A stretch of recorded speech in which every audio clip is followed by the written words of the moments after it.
जसं अधिपती दादांनी तुला घराबाहेर काढलं तसं उद्या माझ्या आई वडिलांनी आम्हाला काढलं तर काय करायचं हेही सांग.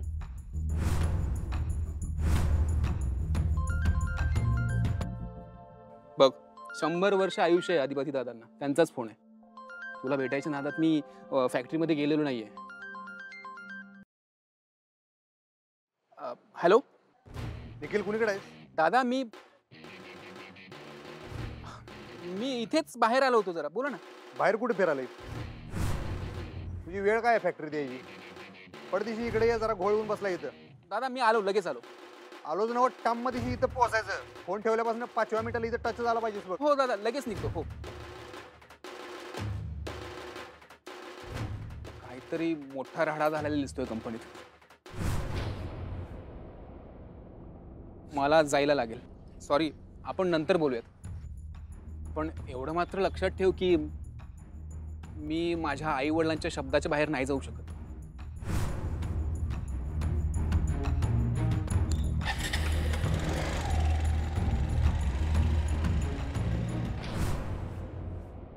थँक्यू मावशी. हा ठीक आहे ठीक आहे. आणि थँक्यू म्हणण्यासारखं अजून काही झालं नाही. आणि एक गोष्ट ध्यानात ठेव, आम्ही जे काही सांगितलंय ते या कानाचं त्या कानाला कळता कामा नाही. कळलं का? वय मावशी, मी कुणाला बी काय बी नाही सांगणार. तुझ्या आईला बी काही सांगायचं नाही. तिला तर अजिबात काही सांगायचं नाही. वय तिला तर मी बिलकुल बी नाही सांगणार. तुझ्यावर विश्वास नाही आमचा. मावशी तर कुणाची शपथ घेऊ? हा मावशी, मी ना माझ्याच मम्मीची शपथ घेती आणि तुला सांगते का, मी तिला बिलकुल बी काय बी नाही सांगणार. नाही नाही नाही, शपथेने काही होणार नाही. एक गोष्ट ध्यानात ठेव चंचे, या वेळेस तू ही गोष्ट जर कुणाला सांगितलीस तर फक्त घरातून नाही, कोल्हापुरातून तुला हद्दपार करू. हा आमचा शब्द आहे.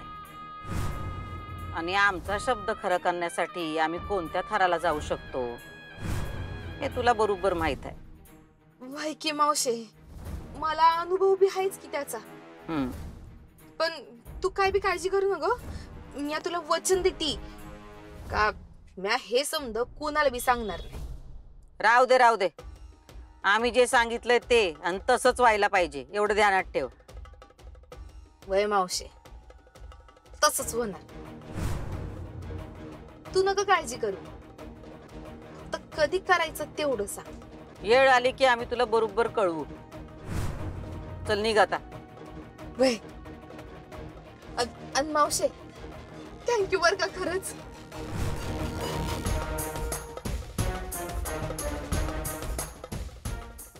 ए दार कोण लावणार?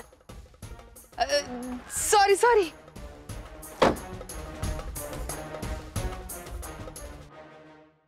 नक्की निखिलची चूक आहे ना? अहो सरकार, ती जबाबदारी त्या निखिलचीच ना, त्या मशीनची. आता त्या मशीन मध्ये प्रॉब्लेम आहे तर त्याने ते मशीन बंद ठेवायला पाहिजे होतं ना. तो इंजिनियर आहे, सगळ्या मशिनरी तोच बघतो. तो कामगार आज कामावर आला, त्यानं मशीन चालू केलं. त्याला काय माहिती मशीन मध्ये प्रॉब्लेम आहे? एकदम शॉर्ट सर्किटच झालं ना, एकदम बंदच पडलं मशीन, एकदम लॉक. मी केला त्या कंपनीला फोन, ते बोलले आता काय नाही होणार, आता नवीनच घ्यायला लागेल मशीन. अरे नवीन घ्यायला लागेल म्हणजे काय खेळ आहे? नाही म्हणलं तरी 1-1.5 कोटीचं मशीन आहे ते. एकतर कामावर टायमावर येत नाही, तो कामाची नीट जबाबदारी घेत नाही. आता एवढा मोठा लॉस.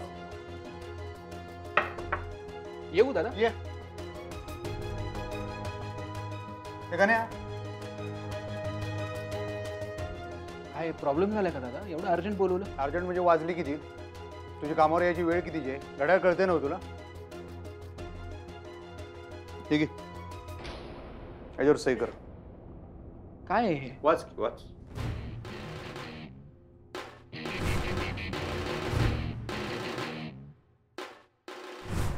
राजीनामा? मी राजीनामा द्यायचा आहे? त्याच्यावर आत्ताच्या आत्ता सही कर, नाहीतर 1.5 कोटी आणून दे मला आत्ताच्या आत्ता. काय 1.5 कोटी? दादा मस्करी करताय का माझी? अरे मस्करी मी नाही, तू करायला आहेस. काम काय फक्त पगार घ्यायला करतोस? जबाबदारी कोण घेणार? ती मशीन काल बंद पडली होती, माहिती होती ना तुला? हो माहिती होतं. हां माहिती होतं, तर मग ते बंद करून ठेवायचं, नाही तर तू कोणाला तरी सांगायचं तो कामगार आला, सकाळी त्यानं चालू केलं, ते सगळं बोंबल सगळं लॉक झालंय ते मशीन आता. दादा पण मी सांगितलं. अरे सांगायचा विषय सोड, तू स्वतःहून सील करून ठेवायची ना ती मशीन, लॉक करायची, त्याच्यावर बोर्ड लिहून ठेवायचा मशीन बंद आहे म्हणून. काय बारक्या बारक्या गोष्टी आता मी तुला सांगायच्या. पगार कुठल्या गोष्टीचा घेतोस तू? सही कर, चल सही कर. दादा तुम्ही एकदा मॅडमशी बोलून घ्या, कारण मला नोकरीवरती त्यांनी ठेवलंय. त्यांनी जरी तुला ठेवलं असलं कामावर तरी इथला सगळा कारभार मी बघतोय. नाही दादा, तरीही तुम्ही त्यांच्याशी एकदा फोनवरती बोलून घ्या. त्यांना सांगा तुम्ही मला नोकरीवर काढून टाकताय. मला खात्री आहे त्या मला नोकरीवर नाही काढून टाकणार. आणि जर त्या म्हटल्या तर मी साईन करायला तयार आहे. असं आईसाहेबांनी फोन करू. तुझ्या माहितीसाठी सांगतो, मागं इथं एकानं 5 लाखाचा घोळ केला होता, नुकसान केलं होतं. डायरेक्ट नोकरीवरून काढून टाकलं होतं आईसाहेबांनी त्याला. तू 1.5 कोटीचं नुकसान केलेस. तुला तर नुसतं नोकरीवरनं नाही काढणार, बेड्या घालतील, जेलमध्ये घालतील आईसाहेब, एवढं लक्षात ठेव. आयुष्याचं नुकसान होईल म्हणून. आणि आईसाहेबांचा शब्द म्हणजे शब्द असतो, नियम म्हणजे नियम, आणि तो सगळ्यांनी सारखा असतो, एवढं लक्षात घे. फक्त तू मास्तरीणबाईंचा होणारा मेवनायच म्हणताना मी तुझ्यासाठी एवढं करायला लागलो. शाना असशील तर आईसाहेबांच्या कानावर ही गोष्ट घालू नकोस. मी पण घालणार नाही. तुझं आणि मास्तरीणबाईंचं जर काही नातं नसतं ना, मी स्वतः तुला जेलमध्ये घातलं असतं. तुझं नशीब फक्त राजीनाम्यावर भागतंय. आता तू ठरव, सही करणार आहेस का अजून पण थोरल्या सरकारसनी फोन करायचा हट्ट धरून बसणार आहेस?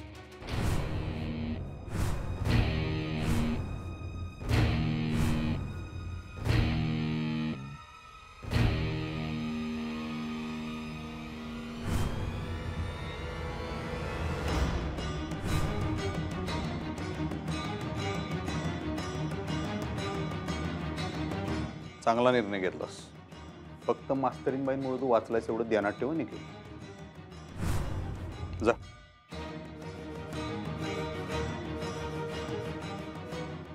मोरे ठेव. पण सरकार ते 1.5 कोटीचं थोरल्या सरकारापासूनच लपून राहणार आहे का? तो विचार करावं मी. आईसाहेबांनी तर सांगायला पाहिजे. सुचल काहीतरी, बघू, सांगतो मी. सरकार आता नवीन इंजिनियर शोधायला लागेल. बघायलाच लागेल म्हणून, काम थांबून चालणार नाही. शोधा नवीन माणूस कोणतरी, नियोजन लावा काय ते. मोरे आवरा. होय सरकार. अहो वहिनी, असं अचानक कॉल करून बँकेबाहेर का भेटायला बोलवलं? आती यायचं ना.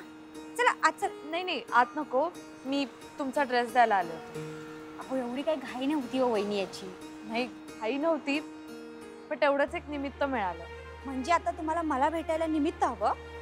नाही तसं नाही, पण गेल्या वेळी मी तुमच्यावर खूपच रागवले होते.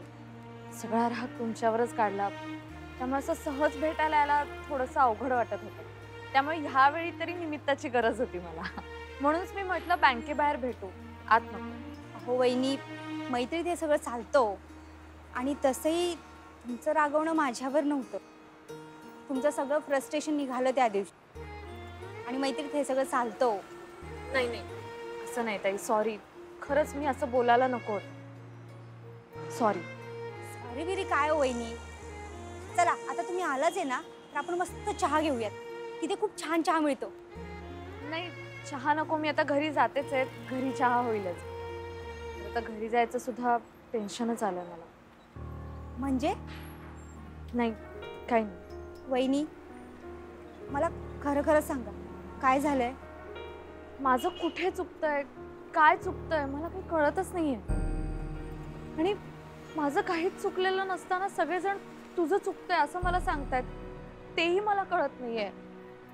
वहिनी अहो झालंय काय ते तरी सांगा मला. आणि घरी जाऊ शकत नाही म्हणजे काय? निखिलचे आई वडील आले होते. बरंच काही बोलून गेले. तुमची मुलगी सासरी नीट नांदत नाही, माहेरी राहायला आली आहे. तुमचे तुमच्या मुलीवर काहीच संस्कार नाही आहेत का? तुमच्या मुली अशाच आहेत का? असं काय काय बोलून गेलेत ते घरी. अरे बापरे, अजूनही एवढ्या बुरसटलेल्या विचारांचे आहेत ते.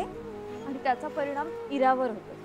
मी निखिलशी पण बोलले, त्याच्याशी बोलण्याचा प्रयत्न केला, त्याला समजावण्याचा प्रयत्न केला, पण तोही म्हटला मी माझ्या आई वडिलांच्या शब्दाबाहेर नाही म्हणून. नाही मला खरंच कुणाचंही वाईट करायचं नाही. आणि इरू तर माझी बहीण आहे धाकटी. मी माझ्या स्वप्नातही येणार नाही की तिचं काही वाईट करावं. असं का करेन मी? पण मग मी काय करू? मला मला खरंच काही कळत नाहीये. वहिनी, मी एक सांगू का? आपण ना ओमकारला दुसरीकडे राहायला पाठवूया आणि तुम्ही माझ्याबरोबर राहायला या. मस्त रूममेट म्हणून राहूयात आपण. अहो काही काय ताई, असं कसं? अहो त्यात काय एवढं? आणि तुमच्या पुढे असा पेच आहे म्हटल्यावर तुम्ही या माझ्याकडे, आणि जेव्हा हा पेच सुटेल ना तुम्हाला हवं तिकडे जातो. आणि अजिबात टेन्शन घेऊ नका वहिनी, सगळं होईल व्यवस्थित. चला आपण चहा घेऊयात. चहाच्या एका घोटाबरोबर तुमच्या डोक्यातले सगळे विचार निघून जातील आणि तरतरी येईल तुम्हाला. चला. मॅडम, तुम्ही असं का केलं? अहो, एका महिन्याची मुदत दिली होती ना, मग तेवढी तरी वाट बघायची ना. असं का केलं तुम्ही? एक मिनिट हिराबाई, आम्ही काय केलं हे तर आम्हाला कळू द्या. म्हणजे तुम्हाला काहीच माहित नाही? कशाबद्दल बोलतेस तू? मॅडम, तुमच्या लेकाने निखिलला आज नोकरीवरून काढून टाकलंय. काय? कधी? आज. म्हणजे तुम्हाला खरंच माहित नाही? खरंच म्हणजे माहिती असतं तर लपवलं असतं का तुझ्यापासून? काय घाबरतो का काय आम्ही तुला? नाही नाही, तसं नाही. म्हणजे मला वाटलं की अधिपतींनी तुम्हाला सांगितलं असेल, तुम्हाला माहित असेल हे सगळं. नाही, आम्हाला काही कळवलं नाही त्यांनी. हल्ली आम्हाला न कळवता बऱ्याच गोष्टी करायला लागल्यात ते. मॅडम प्लीज तुम्ही काहीतरी करा ना. हे बघा, तुम्ही पगारवाढीचं प्रॉमिस केलं होतं मला आणि त्याची नोकरी गेली. मॅडम किती प्रॉब्लेम झाले तुम्हाला माहितीये का? आधीच हे. एक मिनिट जरा थांबशील का बाई? हा, तू जे काही सांगितलंस ते जरा आम्हाला पचवू दे, विचार करू दे की आम्हाला जरा. कसं का अधिपतीने हे सगळं का केलं असेल ते पण आम्हाला न कळवता? तेच तर. निखिल म्हणाला सुद्धा अधिपतींना की मॅडमना फोन कर म्हणून, पण ते म्हणाले की तुम्हाला फोन केला तर मॅडमच तुला जेलमध्ये टाकतील म्हणून. जेलमध्ये टाकतील म्हणजे काय झालं काय? अहो, ते काहीतरी मशीनचा प्रॉब्लेम झाला म्हणे. तुमचं 1.5 कोटीचं नुकसान झालंय. मॅडमना फोन केला तर त्याच तुला जेलमध्ये टाकतील आणि म्हणून तुझ्या भल्यासाठी मी त्यांना फोन करत नाही असं अधिपती म्हणाले आणि राजीनाम्यावर निखिलची सही घेतली. हा, हे असं झालंय तर अक्कल नाही का त्या निखिलला? हा, काय करत काय होता तू? अशा निष्काळजीपणाने नोकरी करतात वय, आणि दर वेळी काय आम्ही तुम्हाला वाचवायला यायचं काय? का आम्ही मक्ता घेतलाय तुमचा आणि तुमच्या संसाराचा? मॅडम अहो, मान्य आहे झाली निखिलकडनं चूक, पण आता ताईला सुद्धा घरातून बाहेर काढायचंच आहे ना आपल्याला. म्हणजे ज्यासाठी हे सगळं करायचंय तेच जर नाही राहिलं तर कळतंय ना. म्हणजे मॅडम. हा, कळतंय आम्हाला, पण जरा विचार करू दे. त्या निखिलने नुकसान केलंय, ते पण 1.5 कोटीचं, म्हणून काढलंय त्याला. अधिपतीने जे काय केलंय ते चुकीचं केलेलं नाही. आणि या निखिलला आता परत नोकरीवर घ्यायचं म्हणजे एक काम कर हिराबाई, अधिपतीनं काय सांगायचं ते आम्ही सांगतो. आम्ही काय सांगतोय आता ते तू नीट आहे. मॅडम तुम्ही काहीही सांगा, मी तुमच्या शब्दाबाहेर नाही, पण प्लीज प्लीज निखिलला परत नोकरीवर घ्या मॅडम. सांगितलं नव, आम्ही बोलतो अधिपतींशी. आम्ही जे काय सांगतोय ते तसंच्या तसं करायचं. नीट ऐक काय करायचं ते. हा.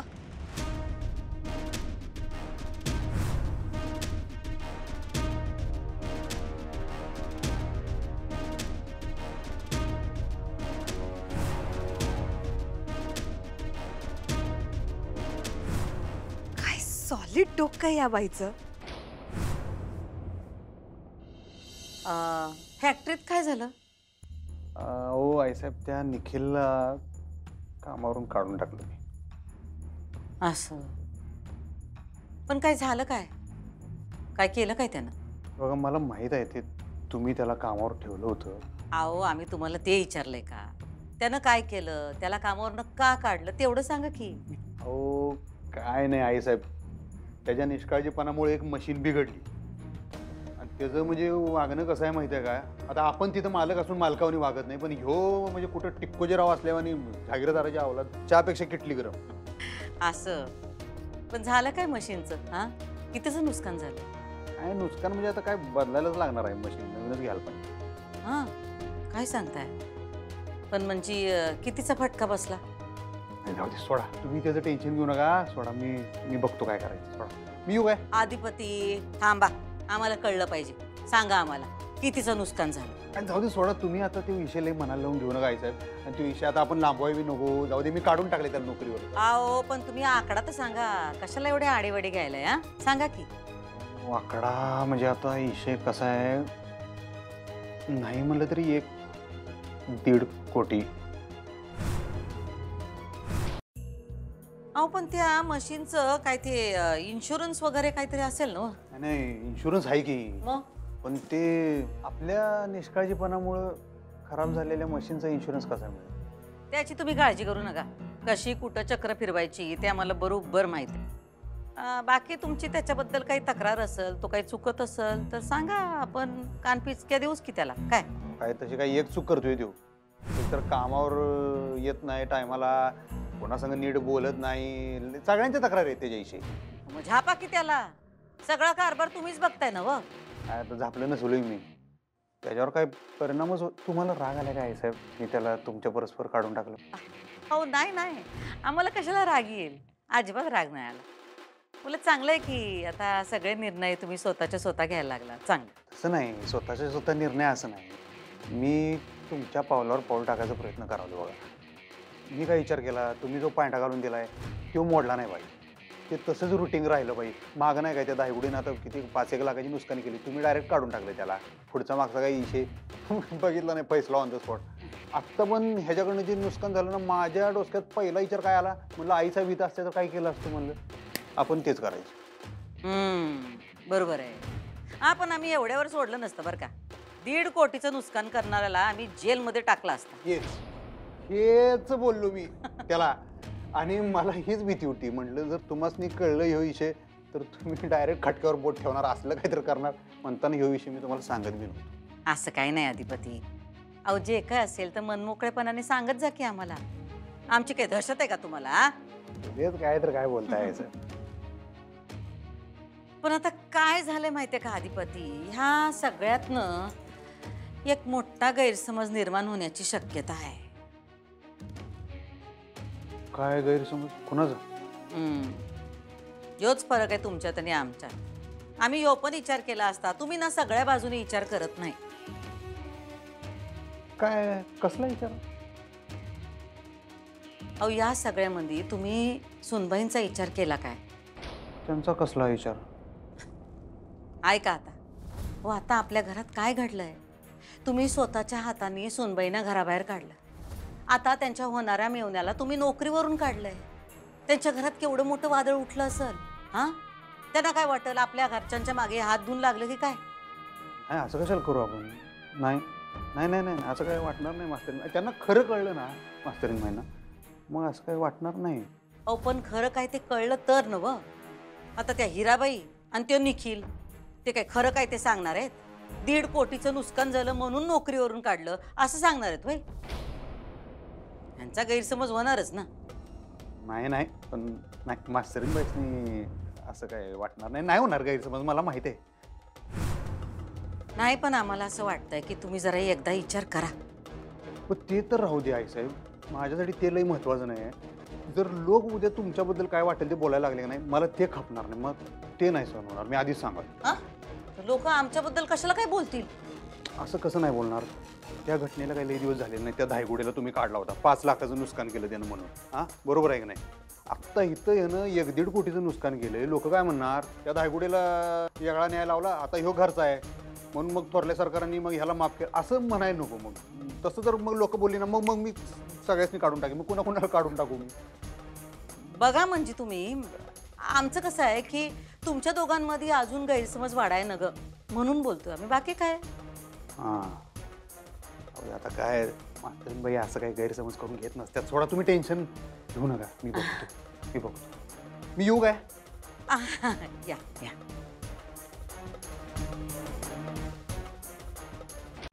Thank you madam. खरं सांगू का, मला ही असली कामं करायला अजिबात आवडत नाही. माझं मनच नाही रमत. माझं मन वर्गातच रमतं. तेही तर करताच आहे की मॅडम तुम्ही. अहो, कुठे काय 4-5 पिरियड्स घेता येतात कसे बसे दिवसातून.